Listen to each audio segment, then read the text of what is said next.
सतपुरुष परमात्मा सतगुरु कबीर साहेब श्री नाम साहब के चरणों में अनंतवार हृदय से वंदन करते हुए आज श्री बद्री जी वैष्णव और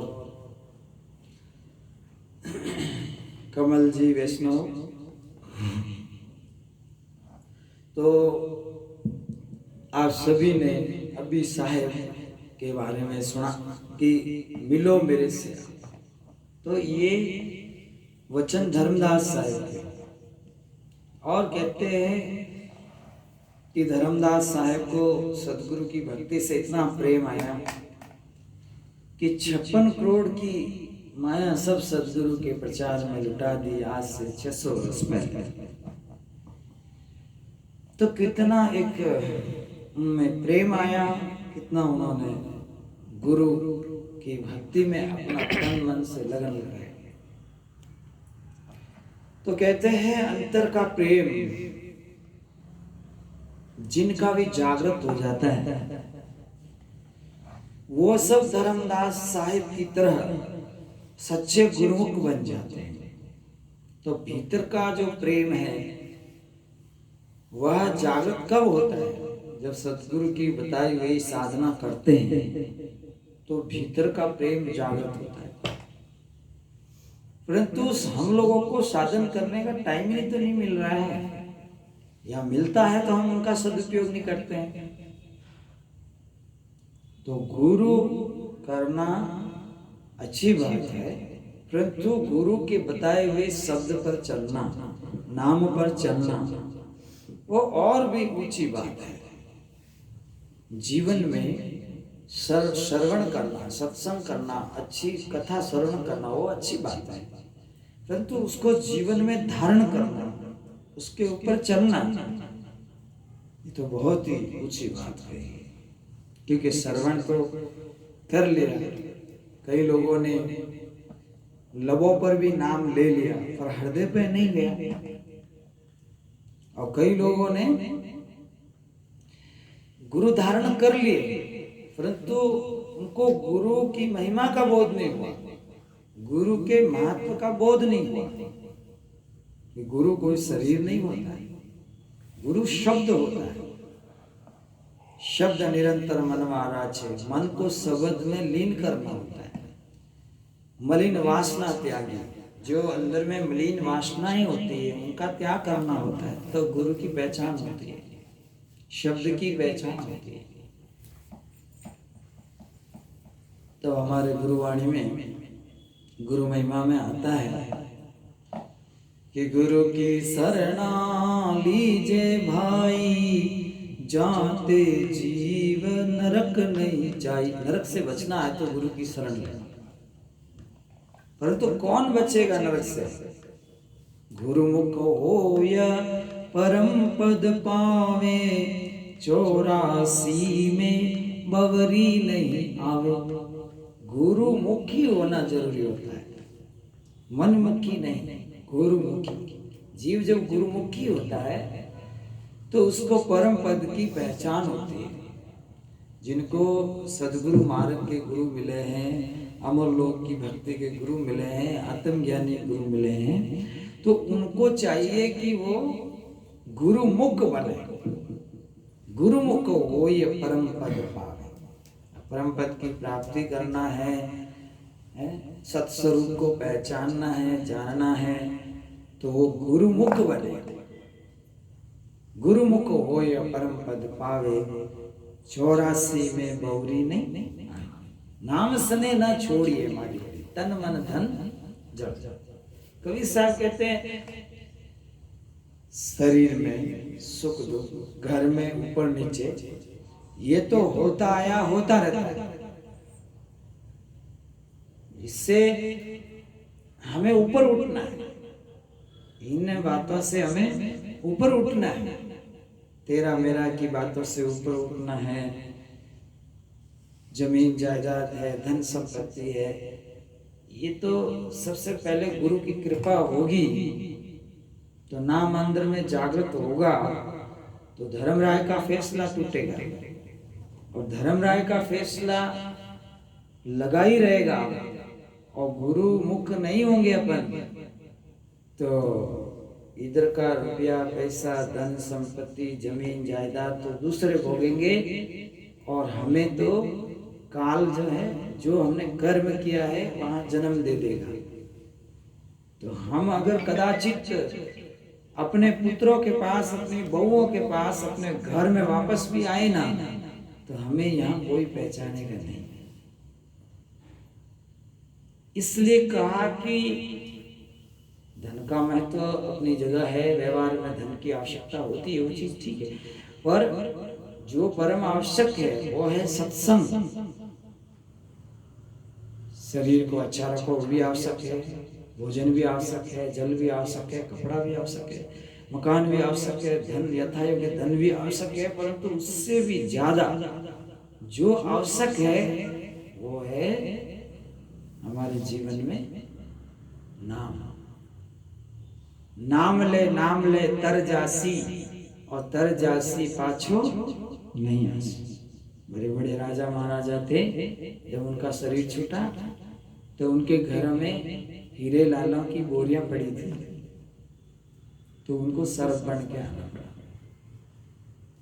और उन्हीं के जगह में उनको मार दिया गया, मतलब दूसरे जन्म में। तो इसलिए कहते हैं साईं इतना दीजिए जामे कुटुंब समान, और मैं भी भूखा नहीं रहूं, साधु भूखा नहीं जा। सतगुरु कबीर साहब कहते हैं कि गुरु मुख बनो, और गुरु मुख हो ये परम पद पावे। अब कौन समझता है कि परम पद क्या है? इनको करना ही क्या परम पद से? दुनिया को तो जो पद मिला वही दिख रहा है। जैसे किसी को मास्टर का पद मिल गया, अध्यापक का पद मिल गया, कोई लॉयर बन गए, कोई और कुछ बन गए, ये जितने भी पद मिले, या ये मनुष्य तन को पद समझ लो कि ये मानस पद है। इसके ऊपर जिनको भी देवलोक मिला, ब्रह्मलोक मिला, वैकुंठ मिला, जिनको भी अच्छा पद मिला, उन सब पदों से जीव को स्थायी सुख नहीं मिलेगा। स्थायी सुख मिलेगा तो गुरु जो परम पद बताएंगे, उसमें हमारी श्रुति घर करेगी, स्थिर होगी, और इस तरह से उस श्रुति वहां पे रमण करेगी। श्रुत पहुंचेगी तो रमण करेगी, अगर श्रुत पहुंची नहीं तो रमण क्या करेगी? तो वहां पे श्रुत रमण करेगी उस घर में, उस सत स्वरूप में, तो जीते जी करेगी। मरने के बाद क्या होगा? तो इसलिए साहिब ने कहा गुरु मुख होय सब सुख पावे। गुरुमुख होगा वो जीव तो उसे वह सुख मिलेगा जो देवी देवताओं के पास भी नहीं है। तो गुरुमुख होना बहुत ही जरूरी है। गुरुमुख होए परम पद पावे, और 84 में बौरी नहीं आवे। गुरु पद सेवे बिरला कोई। गुरु पद की सेवा स्मरण कौन करता है? बहुत ही बिरला जीव है संसार में। गुरु पद सेवे बिरला कोई, और जहां पर कृपा साहेब की हुई, साहेब की कोई कृपा होती है तभी संतों की सेवा होती है, गुरु की सेवा होती है, नहीं तो मिलती नहीं। गुरुमुख होए परम पद पावे, 84 में गुरुपद सेवे बिरला कोई, जहां पर कृपा साहेब की हुई। तो यहाँ पे आज धर्मदास जी महाराज क्या कह रहे हैं? मैं शरणागत आपकी और सकल का त्याग। मैं तो गुरुदेव आपके चरणों में मेरे जीवन को अर्पित कर दिया। मैं आपकी शरण में चेतना आत्मा श्रुति कह रही है, मैं आ गई हूँ, और सकल को त्याग, और मैंने मन से सबको त्याग दिया है, और सकल का त्याग आप मिल्या शीतल भई, और नहीं तो लगती आग।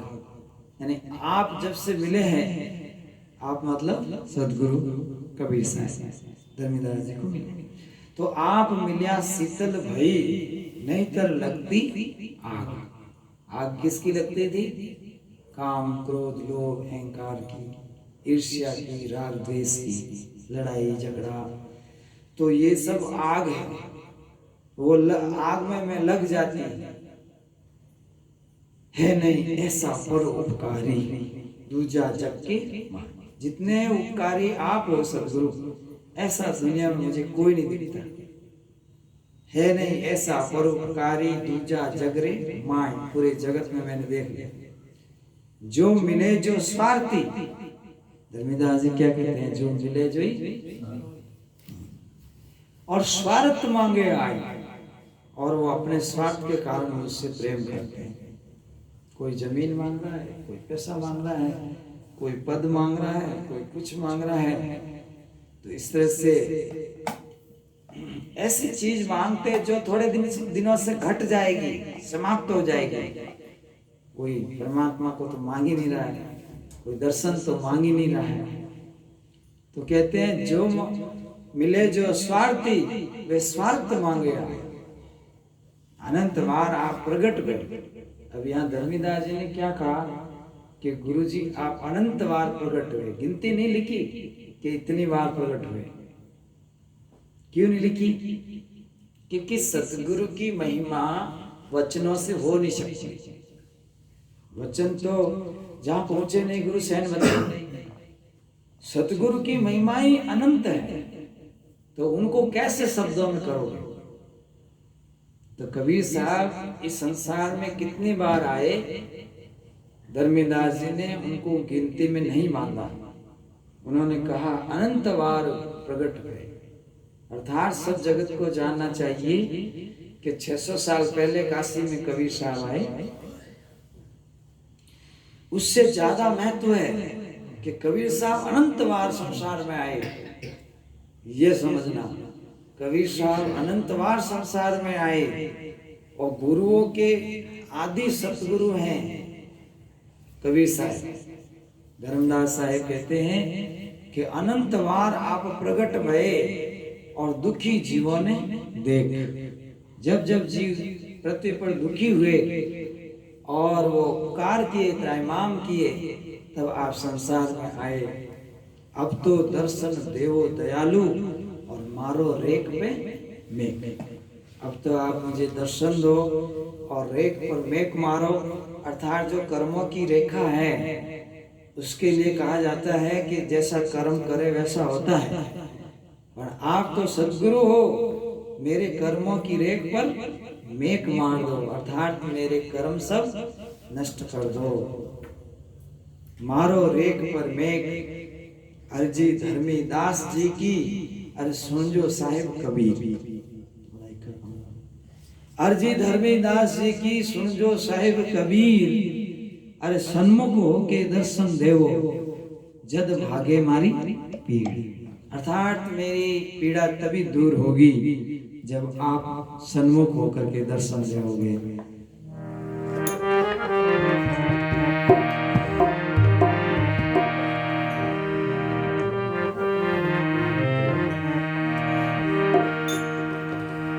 बिनवत हूँ कर जोर के, सुनो गुरु कृपा निदान, संतन को सुख दीजिए, दया गरीबिया। मैं अपराधी जन्म का तो नक्षिक बरा विकार, तुम दाता दुख भंजना, तो मेरी करो संभाल।